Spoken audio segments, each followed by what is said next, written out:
Hello, friends. My name is Jason Clemens, and this is episode 31 of our Big Book study. We're going to begin by reading in our basic textbook titled Alcoholics Anonymous.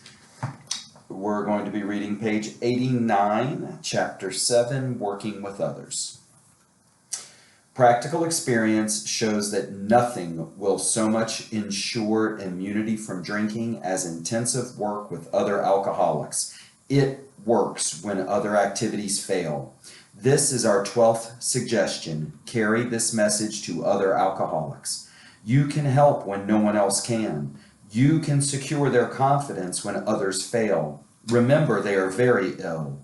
Life will take on new meaning. To watch people recover, to see them help others, to watch loneliness vanish, to see a fellowship grow up about you, to have a host of friends, this is an experience you must not miss.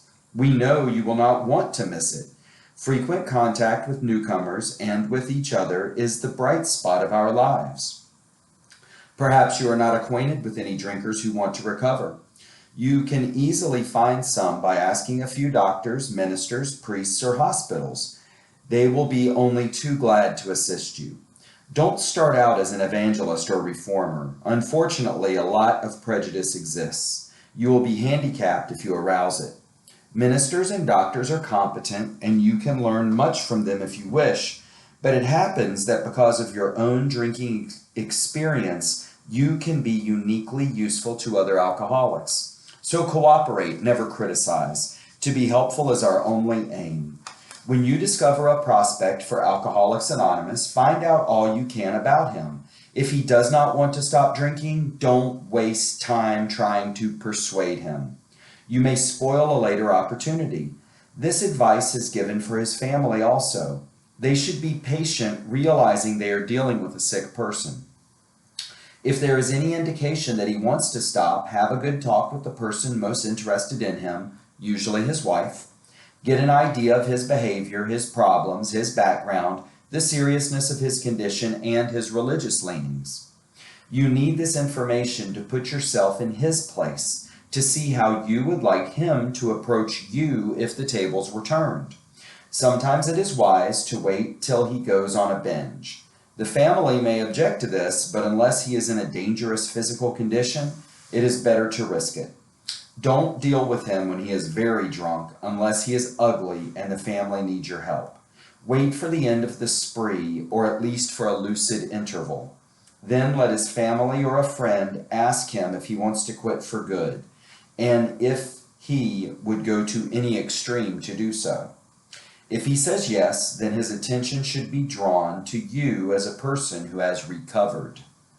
You should be described to him as one of a fellowship who, as part of their own recovery, try to help others and who will be glad to talk to him if he cares to see you. If he does not want to see you, never force yourself upon him. Neither should the family hysterically plead with him to do anything, nor should they tell him much about you. They should wait for the end of his next drinking bout. You might place this book where he can see it in the interval. Here, no specific rule can be given. The family must decide these things, but urge them not to be over anxious, for that might spoil matters.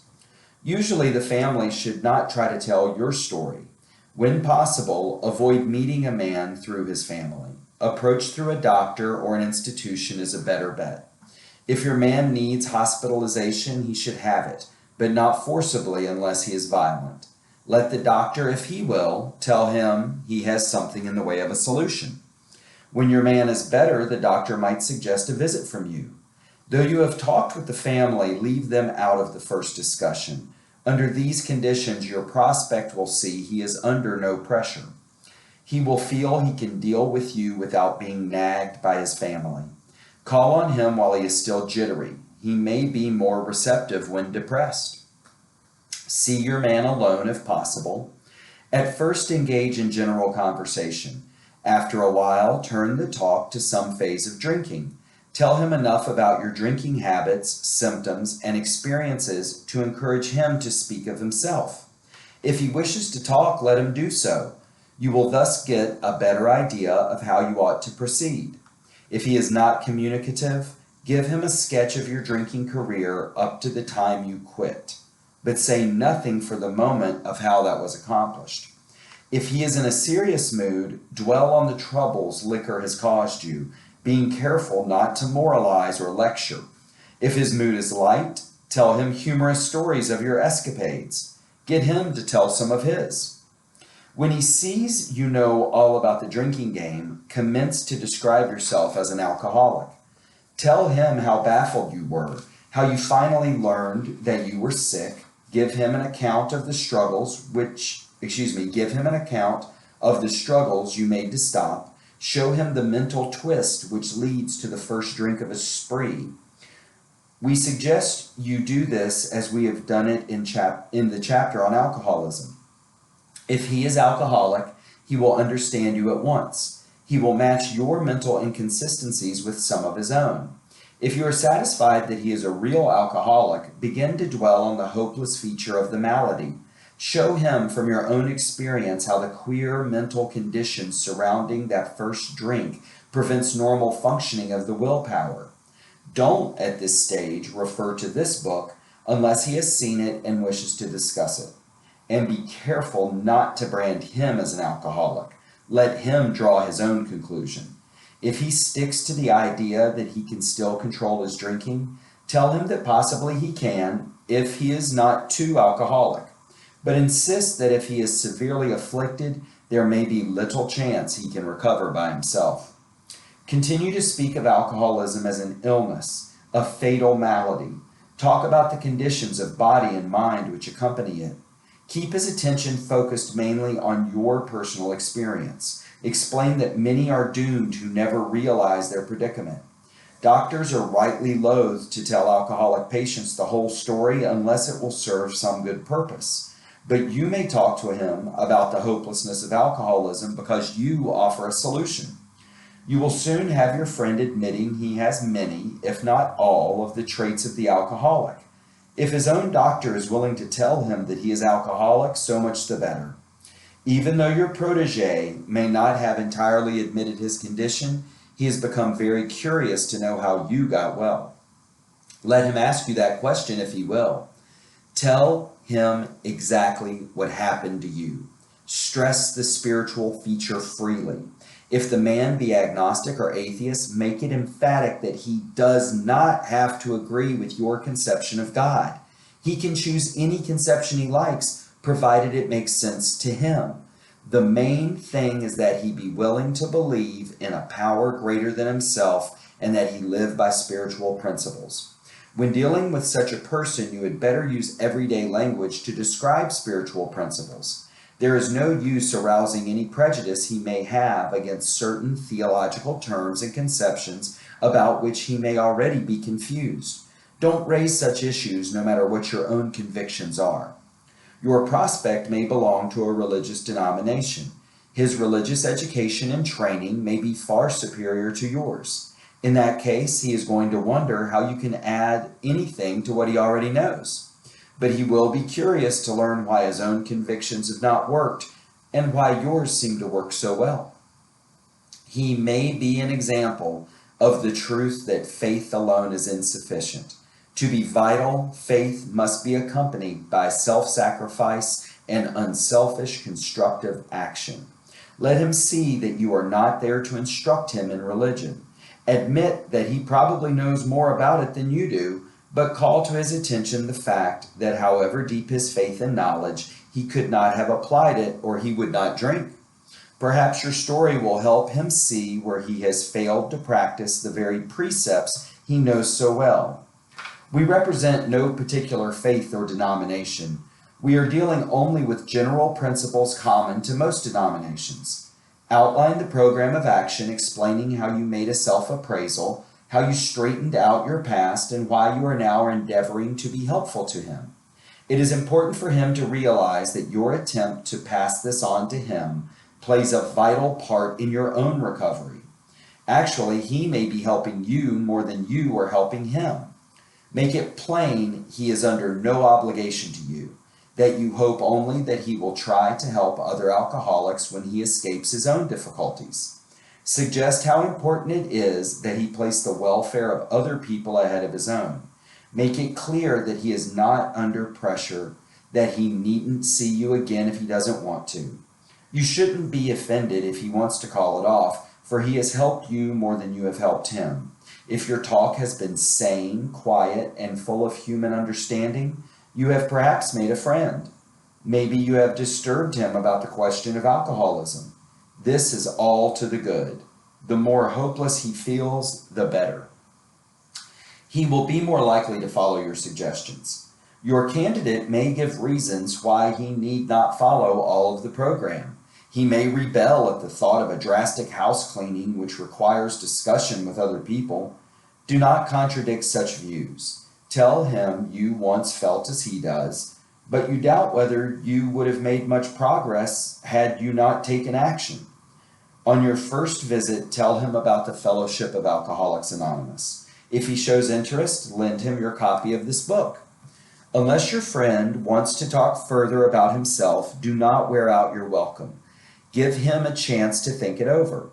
If you do stay, let him steer the conversation in any direction he likes. Sometimes a new man is anxious to proceed at once, and you may be tempted to let him do so. This is sometimes a mistake. If he has trouble later, he is likely to say you rushed him. You will be most successful with alcoholics if you do not exhibit any passion for crusade or reform. Never talk down to an alcoholic from any moral or spiritual hilltop. Simply lay out the kit of spiritual tools for his inspection. Show him how they worked for you. Offer him friendship and fellowship. Tell him that if he wants to get well, you will do anything to help. If he is not interested in your solution, if he expects you to act only as a banker for his financial difficulties or a nurse for his sprees, you may have to drop him until he changes his mind. This he may do after he gets hurt some more. If he is sincerely interested and wants to see you again, ask him to read this book in the interval. After doing that, he must decide for himself whether he wants to go on. He should not be pushed or prodded by you, his wife, or his friends. If he is to find God, the desire must come from within. If he thinks he can do the job in some other way or prefers some other spiritual approach, encourage him to follow his own conscience. We have no monopoly on God. We merely have an approach that worked with us. But point out that we alcoholics have much in common and that you would like, in any case, to be friendly. Let it go at that. Do not be discouraged if your prospect does not respond at once. Search out another alcoholic and try again. You are sure to find someone desperate enough to accept with eagerness what you offer. We find it a waste of time to keep chasing a man who cannot or will not work with you. If you leave such a person alone, he may soon become convinced that he cannot recover by himself. To spend too much time on any one situation is to deny some other alcoholic an opportunity to live and be happy. One of our fellowship failed entirely with his first half dozen prospects. He often says that if he had continued to work on them, he might have deprived many others who have since recovered of their chance. Suppose now you are making your second visit to a man. He has read this volume and says he is prepared to go through with the 12 steps of the program of recovery. Having had the experience yourself, you can give him much practical advice. Let him know you are available if he wishes to make a decision and tell his story, but do not insist upon it if he prefers to consult someone else. He may be broke and homeless. If he is, you might try to help him about getting a job or give him a little financial assistance. But you should not deprive your family or creditors of money they should have. Perhaps you will want to take the man into your home for a few days, but be sure you use discretion. Be certain he will be welcomed by your family and that he is not trying to impose upon you for money, connections, or shelter. Permit that and you only harm him. You will be making it possible for him to be insincere. You may be aiding in his destruction rather than his recovery. Never avoid these responsibilities, but be sure you are doing the right thing if you assume them. Helping others is the foundation stone of your recovery. A kindly act once in a while isn't enough. You have to act the Good Samaritan every day if need be. It may mean the loss of many nights' sleep, great interference with your pleasures, interruptions to your business. It may mean sharing your money in your home, counseling frantic wives and relatives, innumerable trips to police courts, sanitariums, hospitals, jails, and asylums. Your telephone may jangle at any time of the day or night. Your wife may sometimes say she is neglected. A drunk may smash the furniture in your home or burn a mattress. You may have to fight with him if he is violent. Sometimes you will have to call a doctor and administer sedatives under his direction. Another time you may have to send for the police or an ambulance. Occasionally you will have to meet such conditions. We seldom allow an alcoholic to live in our homes for long at a time. It is not good for him, and it sometimes creates serious complications in a family.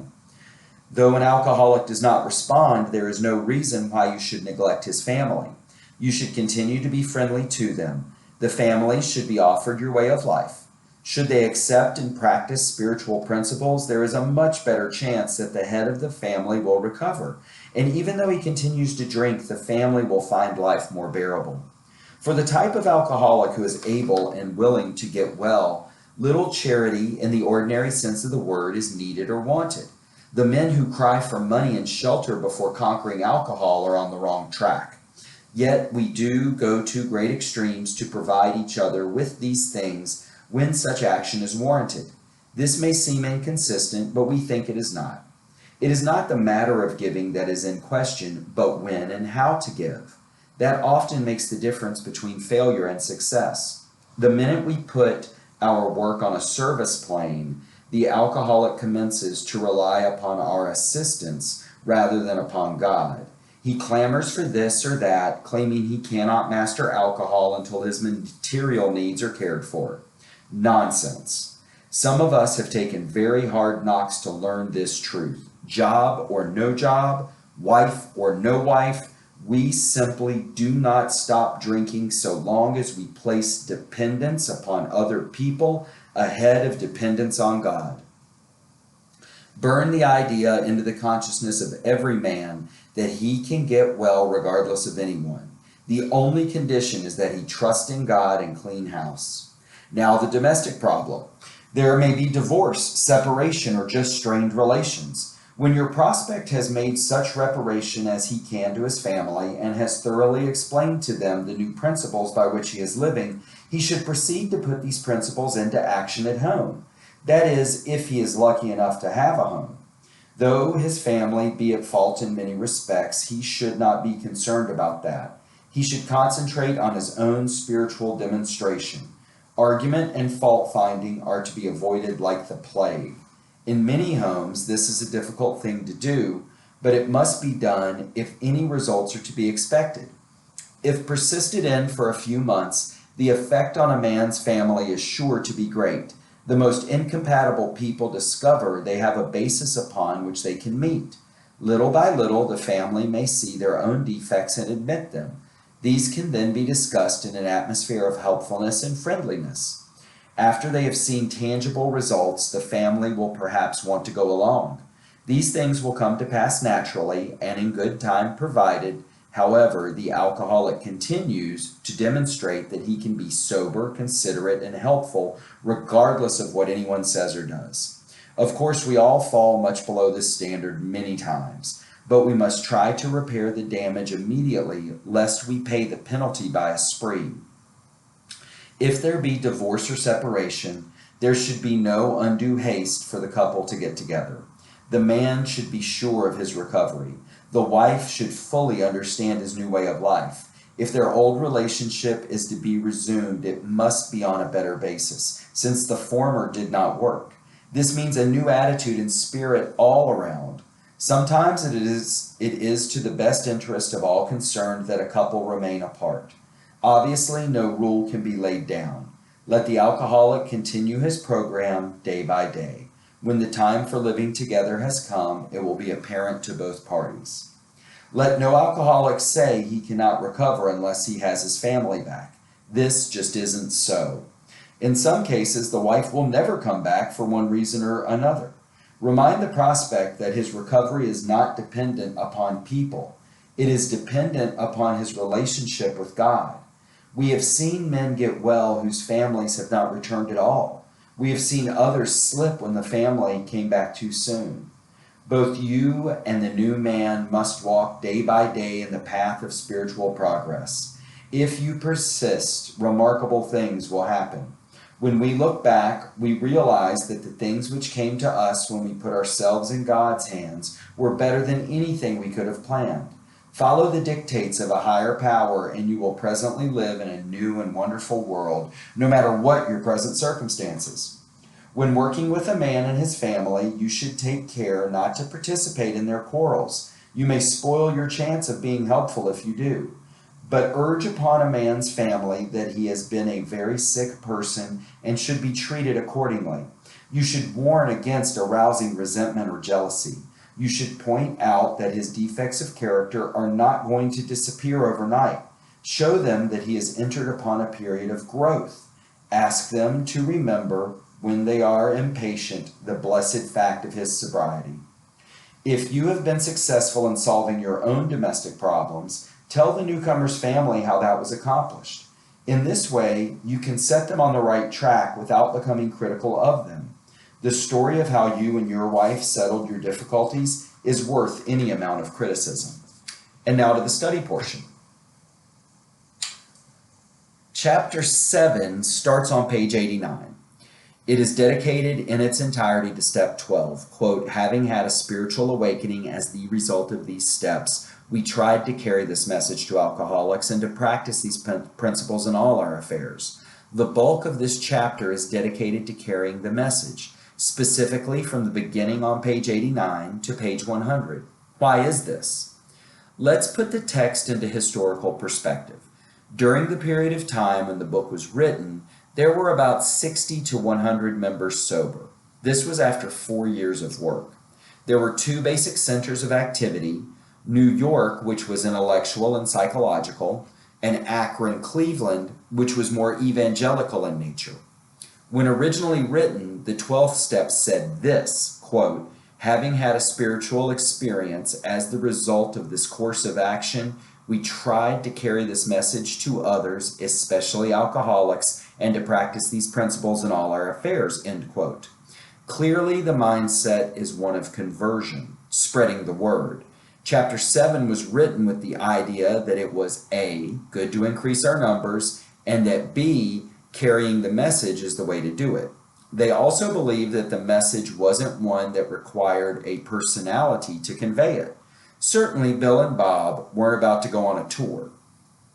This book was the perfect vehicle to carry the message. By 1940, even Bill was surprised at the success of the book in carrying the message. When we read through these pages, we see things that astonish us. We aren't convincing anyone that they need this program. We are demonstrating what it has done for us. We are attracting, not promoting. The assumption is that the alcoholic is ready to listen to the message. Page 94, paragraph 1, quote, make it plain he is not under pressure, that he needn't see you again if he doesn't want to. There's an old saying that isn't repeated often today. Quote, AA is a program for those who want it, not necessarily for those who need it. We will also be astonished at the length to which we are expected to go in helping others. Paragraph 1 on page 97 really details what is expected of us. Quote, never avoid these responsibilities, but be sure you are doing the right thing if you assume them. Helping others is the foundation stone of your recovery. A kindly act once in a while isn't enough. You have to act the Good Samaritan every day, if need be. It may mean the loss of many nights' sleep, great interference with your pleasures, interruptions to your business. It may mean sharing your money and your home, counseling frantic wives and relatives, innumerable trips to police courts, sanitariums, hospitals, jails, and asylums. Your telephone may jangle at any time of the day or night. Your wife may sometimes say she is neglected. A drunk may smash the furniture in your home or burn a mattress. You may have to fight with him if he is violent. Sometimes you will have to call a doctor and administer sedatives under his direction. Another time, you may have to send for the police or an ambulance. Occasionally, you will have to meet such conditions. That's pretty involved. The rehab community has taken much of this responsibility from us. Whether that is to the detriment of AA is for a separate discussion.